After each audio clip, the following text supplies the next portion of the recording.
नमस्कार मित्रों, संदीप नामा में आपका स्वागत है। जितिन प्रसाद सांसद पीलीभीत केंद्रीय मंत्री वीआईपी कल्चर हावी है उन पर, नहीं हो पा रहा उनका जनता से सीधा जुड़ाव। पीलीभीत वासी या तो बड़े भोले हैं या बहुत मूर्ख।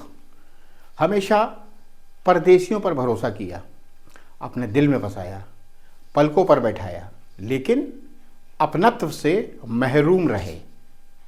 भानु प्रताप सिंह, हरीश गंगवार, मेनका गांधी, वरुण गांधी और अब केंद्रीय मंत्री जितिन प्रसाद जी, इस फेहरिस्त में नया नाम जुड़ गया है। पीलीभीत की जनता की वजह से इस बार जितिन प्रसाद जी केंद्रीय मंत्री बने, लेकिन महाशय अभी पीलीभीत मेहमान बनकर आते हैं। कब आए, चले गए, जनता से कोई सरोकार नहीं। संपर्क करना उतना ही मुश्किल, उनसे संपर्क करना उतना ही मुश्किल जितना मेनका गांधी या वरुण गांधी से होता था। उनसे सीधे बात हो पाना एक तरह से नामुमकिन है। जनता एक बार फिर ठगा सा महसूस करने लगी है। पीलीभीत में पॉलिटिकल अवेयरनेस यानी राजनीतिक जागरूकता न होने की वजह से हम अपनी लीडरशिप खुद फॉर्म नहीं कर पाए, बाहर से ही जनप्रतिनिधि इंपोर्ट करते रहे। मेनका गांधी ने पीलीभीत को जब अपनी सियासी कर्मस्थली बनाया तो यहाँ की आवाम ने उन्हें हाथों हाथ लिया। गांधी परिवार की बहुत ही एक बड़ा नाम था, अंतर्राष्ट्रीय चेहरा था, हाथों हाथ लिया, पलकों पर बैठाकर जातिगत मिथक को तोड़ते हुए उनको पीलीभीत संसदीय सीट की कमान सौंप दी, भारी मतों से जीत दिलाई। विकास तो हुआ नहीं, बदले में मिली जिल्लत और रुसवाई। वरुण गांधी के साथ भी यही हुआ। देश के फायर ब्रांड नेता के रूप में शुमार किए जाने लगे, स्थापित हो गए एक फायर ब्रांड नेता के रूप में, भारी मतों से जीते, लेकिन विकास की गति स्थिर रही। बातों में ही सिर्फ विकास चलता रहा। कोई खास उपलब्धि पीलीभीत के नाम उनके सांसद काल में नहीं जुड़ सकी पीलीभीत के साथ। अलबत्ता समय समय पर लोग गरियाए जरूर जाते रहे। वरुण भाजपा के लिए भी नासूर ही साबित हुए। पीलीभीत में भाजपा नेताओं कार्यकर्ताओं को कोई घास नहीं डालता था उस टाइम। मेनका व वरुण गांधी अपने कार्यक्रमों में भाजपा नेताओं को आमंत्रित तक नहीं करते थे। फिलहाल मेनका गांधी और वरुण गांधी के सांसद काल में पीलीभीत का कोई विकास नहीं हो पाया। प्रधानमंत्री मोदी और एनडीए सरकार को कटघरे में खड़ा करना वरुण गांधी को बहुत महंगा पड़ा। वरुण मुगालता पाल बैठे थे कि भाजपा हाईकमान उनके टिकट काटने की उनका टिकट काटने की हिम्मत नहीं कर पाएगा, लेकिन ऐसा मुमकिन हुआ। वरुण का न सिर्फ टिकट कटा, बल्कि वरुण खेमे के प्रबल विरोध के बाद भी जितिन प्रसाद चुनाव जीते। कन्विंसिंग विक्ट्री उनकी हुई, चुनाव जीत गए तो मंत्री भी बनना तय था ही। 1.5 साल से अधिक का समय हो गया, लेकिन केंद्रीय मंत्री जितिन प्रसाद भी अपने संसदीय क्षेत्र में एक मेहमान बनकर ही आते हैं आज तक। मेनका गांधी, वरुण गांधी ने तो एक आवास ले लिया था और उनका एक संसदीय कार्यालय भी था, लेकिन जितिन प्रसाद का तो कोई ठौर ठिकाना ही नहीं है। मंत्री जी का कार्यक्रम आ जाता है, भाजपाई फूल मालाओं से उन्हें लाद देते हैं, जिंदाबाद के नारे लग जाते हैं। तय कार्यक्रमों में शिरकत करते हैं, टाइम कम है, कार्यक्रम जल्दी निपटाओ का अल्टीमेटम मिल जाता है। मंत्री जी माइक संभालते हैं और सरकार की तारीफ करते हुए आगे वह क्या करेंगे इसके सपने पीलीभीत वासियों को दिखा देते हैं और फिर ये गए वो गए। ऐसा लगता है जैसे मंत्री जी पीलीभीत वालों पर एहसान करने आए थे या एहसान करने आते हैं। मंत्री जितिन प्रसाद अपने कुछ चुनिंदा खास लोगों से ही घिरे रहते हैं। उनसे मिलना बहुत टेढ़ी खीर है।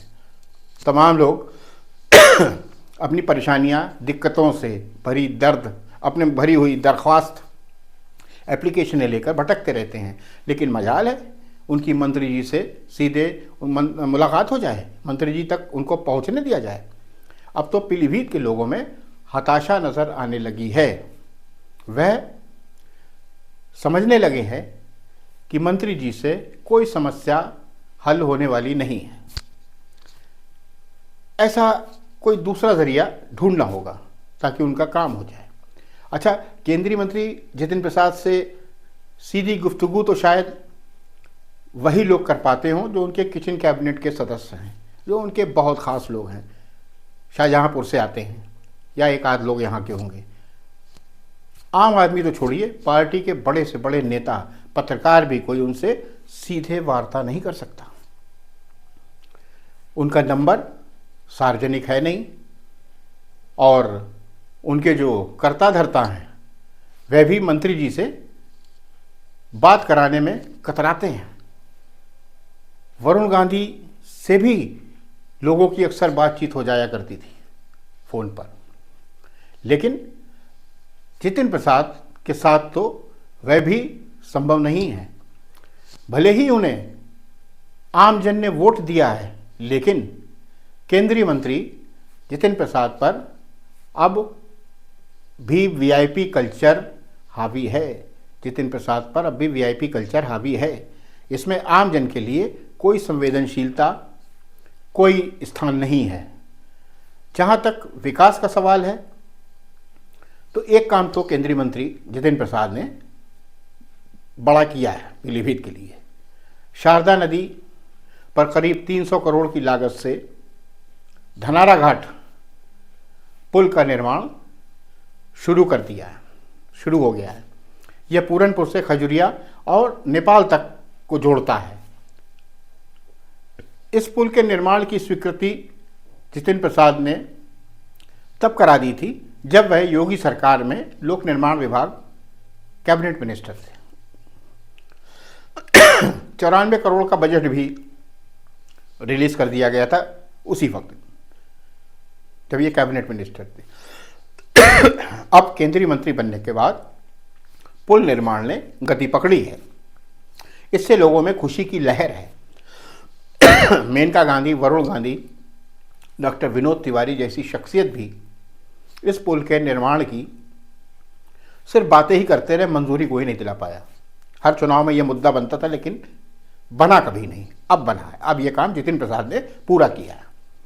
उनके जरिए कोई बड़ा उद्योग स्थापित होने की फिलहाल अभी कोई संभावना नज़र नहीं आ रही है, ना ही उनके स्तर से कोई ऐसी घोषणा की गई है। जितिन प्रसाद के मीडिया सेल की तरफ से आए दिन विज्ञप्ति जारी होती है, अखबारों में छपती है कि इतनी सड़कों का निर्माण स्वीकृत हो गया है। इससे मैं कोई बड़ा काम नहीं मानता नहीं हूँ। इससे मैं कोई बड़ा काम नहीं मानता। सांसद निधि आती है भाई, उससे काम सभी कराते हैं। हमारे ज़िले में कई बिना पढ़े लिखे विधायक हुए, उन्होंने भी विधायक निधि से खूब सड़क और पुल बनवाए। जो भी सांसद बनेगा, विधायक बनेगा, सड़क का निर्माण तो कराएगा ही भाई। सबसे आसान काम यही है। जितिन प्रसाद जैसे राष्ट्रीय स्तर के नेता को पीलीभीत की जनता ने सड़कें पुल बनवाने के लिए नहीं चुना है। सड़कें पुल बनवाकर इतराना उचित नहीं है। पीलीभीत को ज़रूरत है औद्योगिक संस्थानों की, ताकि उद्योग बढ़ें, कारोबार बढ़े। शिक्षा व्यवस्था में सुधार की ज़रूरत है। चिकित्सा सुविधा बेहतर बनाने की ज़रूरत है। हालांकि मेडिकल कॉलेज एक खुल रहा है, फिर भी चिकित्सा सुविधा और बेहतर बनाने की ज़रूरत है। परिवहन व्यवस्था में सुधार की गुंजाइश अभी भी है। यह भी परखने की बात है कि जो केंद्र सरकार से जन सामान्य के लिए योजनाएं स्वीकृत होती हैं, सबसे ज़्यादा उस योजनाओं से जनता को सीधा लाभ मिल पा रहा है या नहीं मिल पा रहा है, इसकी कोई मॉनिटरिंग नहीं है। उदाहरण बताओ, सबसे बड़ी आयुष्मान चिकित्सा योजना, इस योजना को तमाशा बनाकर रख दिया गया है।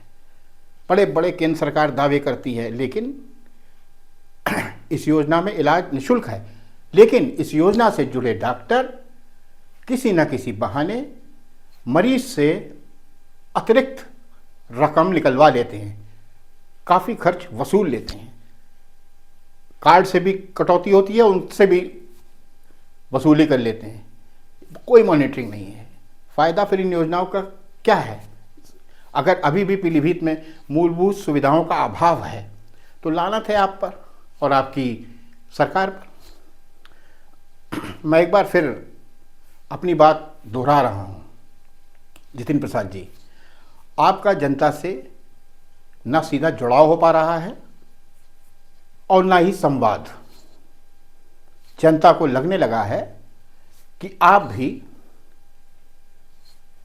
उन्हीं हाई फाई नेताओं की तरह हैं जिनका जनता की दुख तकलीफ़ों, परेशानियों, समस्याओं से कोई सरोकार नहीं है, कोई सरोकार नहीं है। बड़ा नाम होने की वजह से जनता पर आप जैसे लोग जबरन थोप दिए जाते हैं और जनता शायद भविष्य में सुधार होगा ये एंटिसिपेट कर ये मानकर आप जैसे लोगों को स्वीकार कर लेती है। लेकिन ध्यान रखिए, जनता भी ऐसे नेताओं को एक हद तक बर्दाश्त करती है, एक हद तक, फिर हाशिए पर डाल देती है। और मान्यवर जितिन प्रसाद जी, आप भी शायद एक बार के बाद दोबारा बहुत कम ही जनता का उस क्षेत्र से विश्वास जीत पाते हैं, भरोसा जीत पाते हैं। यानी जनता आपको दोबारा नकार देती है। क्यों नकार देती है, इसका आत्ममंथन करने की ज़रूरत है। इस बार भी मुझे तो हालात अभी से अच्छे नज़र नहीं आ रहे हैं, बिल्कुल अच्छे नज़र नहीं आ रहे हैं। लोग कानाफूसी करने लगे हैं कि यह वाले तो पिछले वालों से भी गए गुजरे हैं, यानी ये वाले तो पिछले वाले जितने आए उनसे भी ज़्यादा गए गुजरे हैं। इस बार प्रयास कीजिए परिपाटी बदलने की। वैसे जैसी आपकी मर्ज़ी, हम तो आईना लेकर चलते हैं, खुद भी देखते हैं और आप जैसे लोगों को भी दिखाते हैं और दिखाते रहेंगे भविष्य में भी। आपको मेरी बात अच्छी लगे या बुरी, मुझे इस पर कोई फ़र्क नहीं पड़ता। न मुझे आपसे कोई लालच है, न ही आपसे मिलने की कोई तवक्को। जय हिंद।